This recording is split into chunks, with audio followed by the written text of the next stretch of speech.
Os assuntos que nós vamos tratar hoje vai ser um pouquinho de aviso prévio. Aviso prévio é um assunto grande, né? Não vai dar para falar tudo. Vamos falar sobre as verbas rescisórias e vamos falar também sobre as estabilidades, as principais estabilidades. Então vamos começar falando sobre o aviso prévio. O que é o aviso prévio? Aviso prévio é aquele período do contrato de trabalho em que as partes têm para se preparar para o fim da relação de emprego. Tanto o empregado quanto o empregador têm obrigação de dar o aviso prévio para outra, né, como regra. Então, o empregado quer sair da empresa, ele vai dar o aviso prévio para o empregador. Ele vai falar, eu estou saindo, então daqui 30 dias eu estou indo embora. A empresa, a mesma coisa. A empresa vai ter que dar esse aviso prévio para o empregado arrumar outro emprego e tal. Então, esse aviso prévio, em regra, ele é necessário.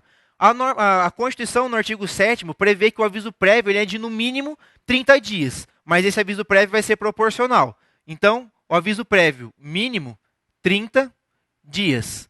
Beleza. E como é que funciona, então, essa proporcionalidade? A proporcionalidade ela foi regulamentada em 2011. Então, nós temos o seguinte, que esse aviso prévio proporcional, ele vai ser mais 3 dias por ano de contrato. Mas isso aqui tem limite, né? Mais 3 dias por ano, só que isso aqui tem limite. Qual que é o limite? Então, vai ser até mais 60 dias. Então, até mais 60 dias. O que nós temos, então? Um aviso prévio mínimo de 30 dias, mais 60 dias da proporcionalidade. Teríamos um aviso prévio máximo. Então, vou colocar aqui um aviso prévio máximo de 90 dias. Certo? Isso aqui é o que nós temos. Quando que começou a valer? A lei é de 2011. Quem tinha sido contratado antes, quem tinha sido contratado depois? Como é que está a vigência dessa lei? O TST já resolveu na súmula 441. Como é que temos então? A lei começou a valer a partir de 2011. Quem foi dispensado antes da vigência da lei, tinha esse aviso aqui que era o mínimo constitucional. Quem foi dispensado a partir da vigência da lei, mesmo que tivesse começado a trabalhar antes, teve então o aviso prévio proporcional. Daí você iria contar mais 3 dias por ano até 60 dias. Mas nós temos um problema com essa contagem também. Existe uma discussão, mas ela já está mais ou menos pacificada. Por quê? Existiam 2 posicionamentos. Inclusive o Ministério do Trabalho já teve os 2. Então essa contagem funciona como? Ela funciona assim. O primeiro posicionamento, que é o que você vai marcar na sua prova, se ele aparecer, tá? O primeiro posicionamento seria assim.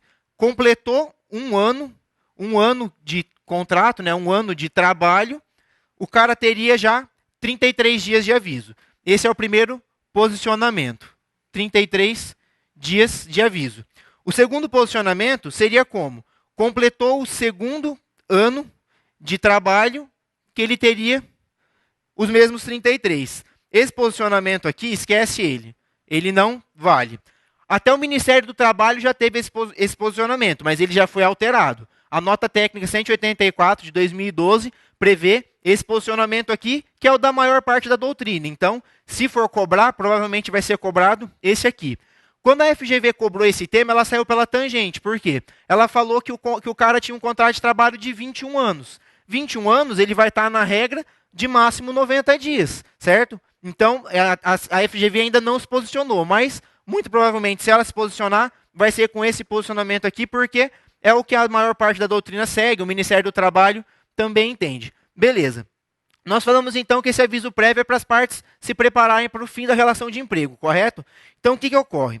Quando o empregado recebe o aviso prévio, ele vai ter direito à redução da jornada de trabalho. Então ele vai trabalhar menos para poder ir no comércio, procurar algum outro emprego e tal. Então existe essa redução, mas só quando ele recebe o aviso. Quando ele dá o aviso, ele não tem redução. Como é que funciona então essa redução na jornada de trabalho? A redução ela tem diferenças para o empregado urbano, então o empregado urbano e o empregado rural. O empregado urbano, ele tem 2 opções. Como é que funciona? Empregado urbano, então, a primeira opção dele vai ser folgar 2 horas a menos por dia. Então, essa aqui é a primeira opção do empregado urbano. Ou ele folga 2 horas a menos por dia, ou ele folga 7 dias ao final do contrato. Então, 7 dias ao fim do contrato. Beleza. E o rural? O rural tem opção? Não, o rural, o rurícola, ele sempre vai ter um dia por semana, certo? Então, um dia por semana, um dia por semana. semana. Beleza. Pode o empregador substituir isso daqui pelo pagamento de horas extras? Não pode. O TST disse que se for substituído pelo pagamento de horas extras, a redução do aviso prévio vai ter sido irregular. Então, o que ocorre? Esse aviso prévio foi nulo. A empresa vai ter que pagar um novo aviso prévio. Beleza. Só que o que ocorre? Aqui, como nós já tínhamos falado, só quando o empregado recebe o aviso. Se o empregado que está pedindo para sair da empresa, ele não tem redução nenhuma. Aí esquece isso aqui. Aí ele vai trabalhar normal, porque ele que está pedindo para sair. Tranquilo? O que ocorre? Isso aqui é o que deveria ser, tem que ser assim. Mas às vezes a empresa ou o próprio empregado nem dá o aviso prévio, ele simplesmente sai. Ou a empresa simplesmente fala para o cara, some daqui, vai embora. E aí o que ocorre? Quando tem a falta desse aviso prévio. Então, na falta do aviso prévio, nós temos a seguinte situação.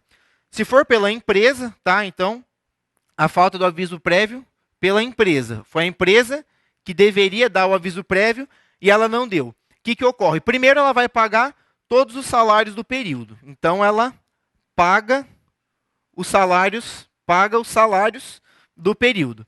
Beleza, vai pagar os salários e, além disso, esse período do aviso prévio indenizado, aquele no caso ele vai ser indenizado, ele vai ser integrado ao tempo de serviço. Então, além de tudo, vai haver integração, esse aviso vai integrar o tempo de serviço. O que ocorre? Essa integração, se a prova perguntar, o aviso prévio indenizado integra o contrato de trabalho para todos os efeitos? A rigor a resposta é não. Por quê? O TST entende que essa integração é só para os efeitos econômicos. Então, essa integração não é para todos os efeitos. O TST vem aqui e fala que essa integração é só para efeitos econômicos. Mas o mesmo TST tem mais dois posicionamentos. Primeiro, ele fala que essa integração, a CTPS, vai ser anotada, vai ser a data da baixa nas TPS vai ser essa final, e ainda ele vai falar o quê? Que a prescrição vai começar a correr só do final do aviso prévio indenizado. E se for pelo empregado? Foi o empregado, então, o empregado que não deu o aviso prévio. O que vai acontecer? Aí ele vai ter descontado os salários do período. Então, aqui nós temos o desconto dos salários do período. Beleza. Sobre aviso prévio era isso daqui. Vamos falar agora, então, sobre as verbas rescisórias. O que seriam as verbas rescisórias? É assim, quando acaba o contrato, tem que fazer aquele famoso acerto no sindicato. Tem que sempre ir no sindicato ou no Ministério do Trabalho só se tiver mais de um ano. Se tiver menos de um ano, aí pode ser feito diretamente na empresa. Se tiver menos de um ano de contrato de trabalho.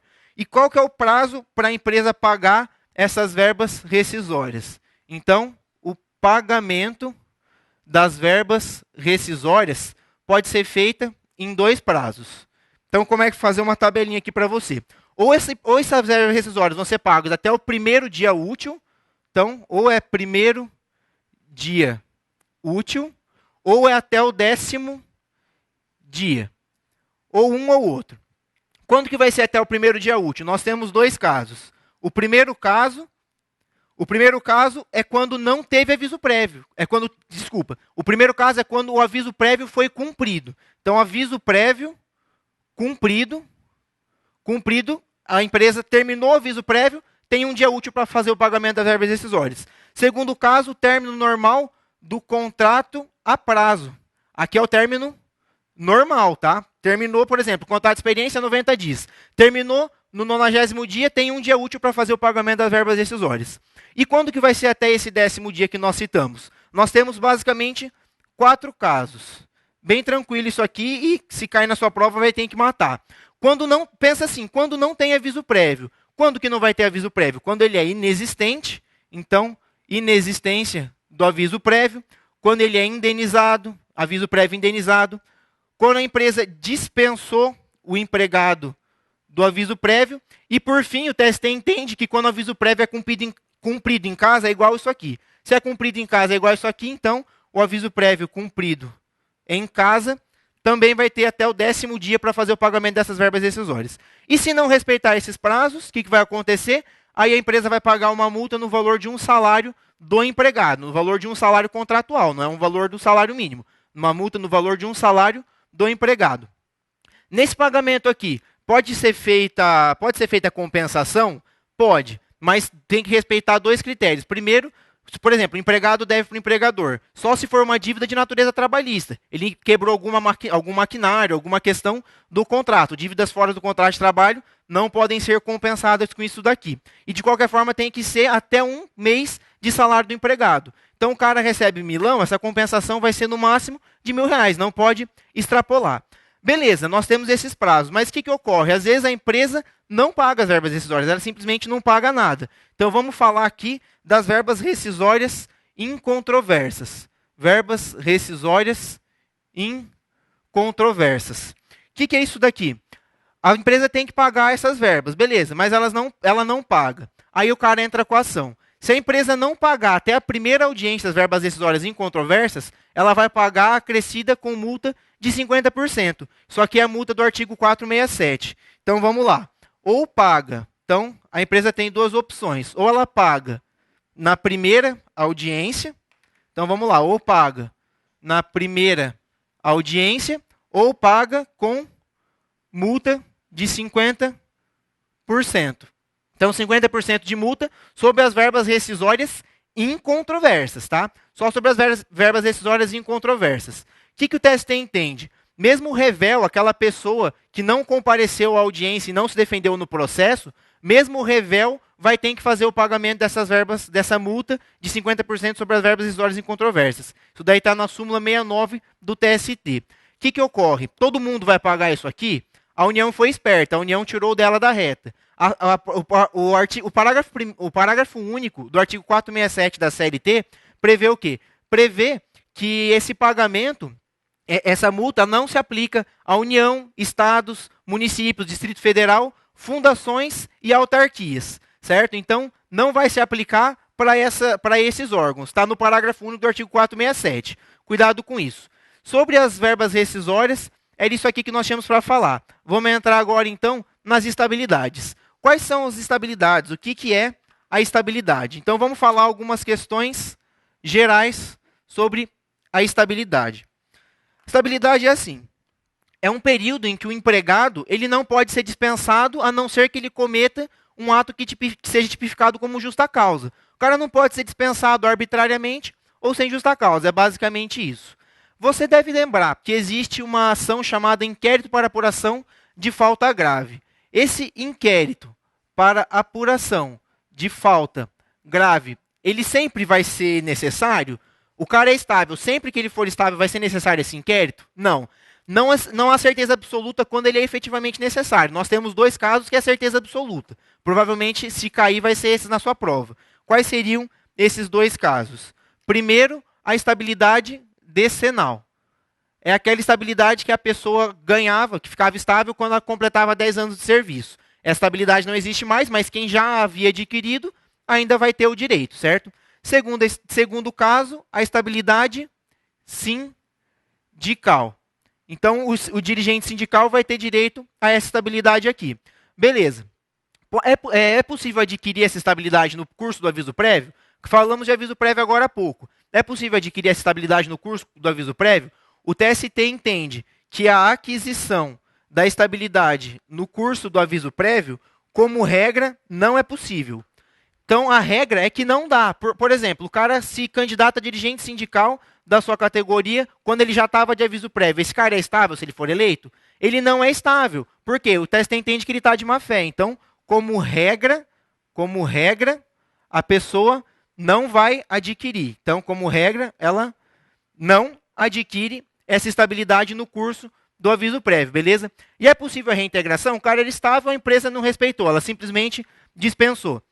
É possível essa reintegração? É possível se for no prazo do aviso. Então, reintegração, a reintegração é possível se ela se der no prazo do aviso. Como assim? O cara tem que estar no prazo. Se ele não tiver no prazo, só vai caber a indenização. Então, por exemplo, a gestante tem estabilidade desde a confirmação da gravidez até 5 meses após o parto. Se ela entrar com a ação até 5 meses após o parto, ela pode ser reintegrada, porque ela está no prazo. Se ela entrar depois, ela só vai poder pedir a indenização do período. certo? Então vamos falar agora sobre as principais espécies de estabilidade. A primeira delas, como nós já havíamos adiantado, é a da grávida. A grávida, ela vai ter estabilidade desde a confirmação da gravidez até 5 meses após o parto. Beleza. Faz diferença o conhecimento dessa gravidez?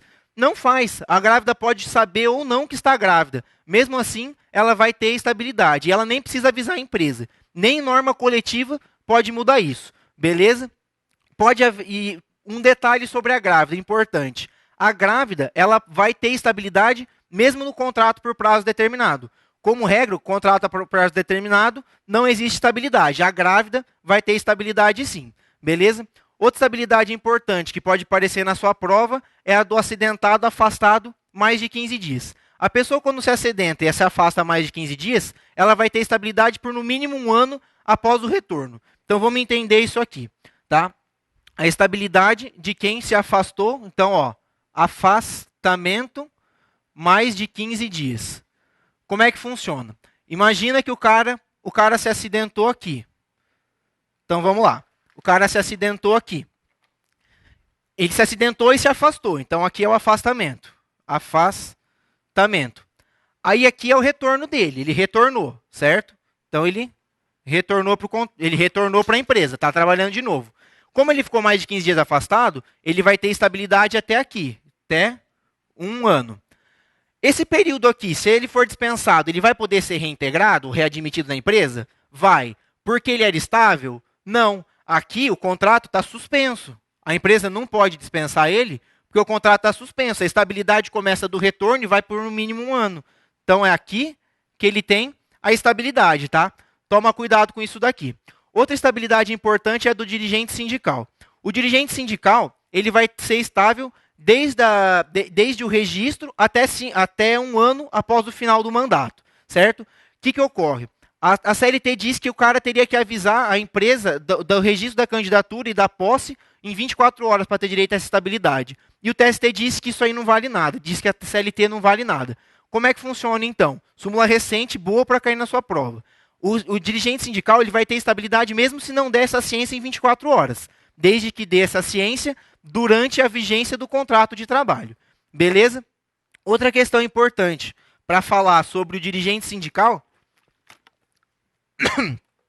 é sobre a questão do limite. É ilimitado? Ah, todo mundo que for dirigente do sindicato é estável? Não. Na questão do dirigente sindical, o TST diz que a CLT é constitucional. O que ocorre? Então vai ser no máximo 7 titulares e 7 suplentes que terão estabilidade. Beleza? Outra questão importante. O dirigente sindical que pertence à categoria profissional diferenciada, por exemplo, o engenheiro, categoria profissional diferenciada, ele sempre vai ter estabilidade? Não. Só se ele exercer na empresa dele a atividade pertinente à categoria que ele representa. Por exemplo, ele é engenheiro e é representante sindical do sindicato dos engenheiros empregados, vamos supor. Ele vai ser necessariamente estável? Não, só se na empresa que ele exerce, que ele é contratado, ele for engenheiro. Se ele for outra coisa na empresa, ele não vai ser estável. Outras duas estabilidades importantes para você é a da CIPA e a da CCP, certo? Como é que funciona isso aqui? Eu vou fazer uma diferença que é para não confundir. Então, a CIPA e a CCP. Os dois, eles são parecidos. Como é que funciona? A da CIPA, a pessoa ela vai ser estável desde o registro da candidatura até 1 ano após o final do mandato. Igual o do dirigente sindical. Então, a CIPA é desde o registro, certo? Então, desde o registro.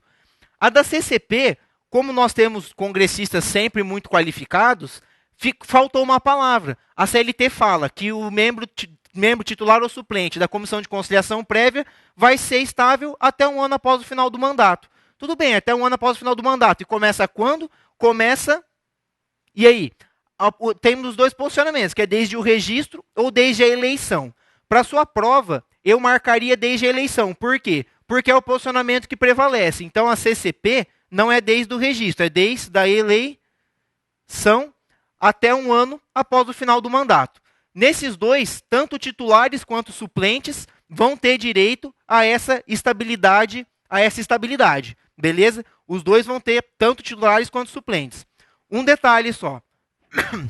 Aqui na CIPA, E na CCP, todos os empregados que fizerem parte dessas comissões vão ter estabilidade? Não, só os representantes dos empregados. Aqui, só os representantes eleitos, por exemplo. Os representantes dos empregados são eleitos. O dos empregadores são indicados. O dos empregadores não tem estabilidade, só o dos empregados. Para encerrar a questão da estabilidade, nós vamos falar agora sobre a estabilidade do empregado público. O empregado público ele é estável? Nem sempre. Nós temos 3 casos.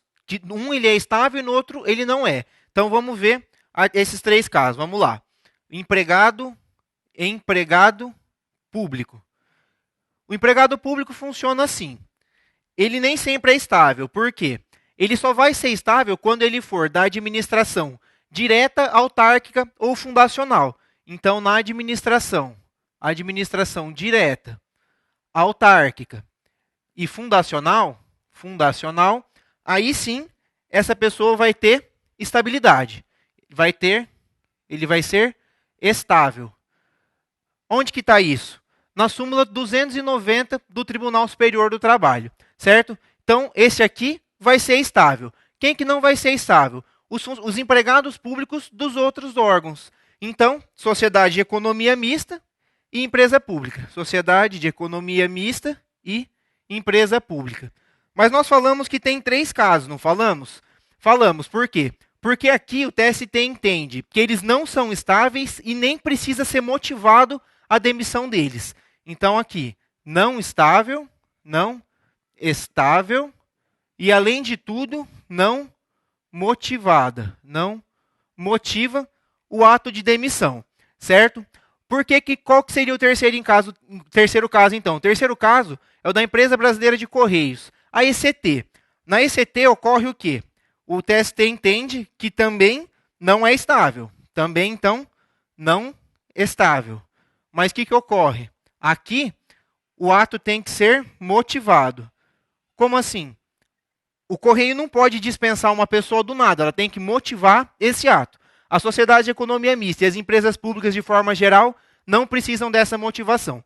Esse é o posicionamento consolidado até o momento. O que ocorre? O STF, há pouco tempo atrás, cerca de 2 semanas, ele entendeu que, mesmo na sociedade de economia mista e nas empresas públicas, tem que ser motivado o ato, por princípio de direito administrativo, certo? Mas esse é um posicionamento recente, depois do edital. Esse posicionamento consolidado do TST vale até essa prova.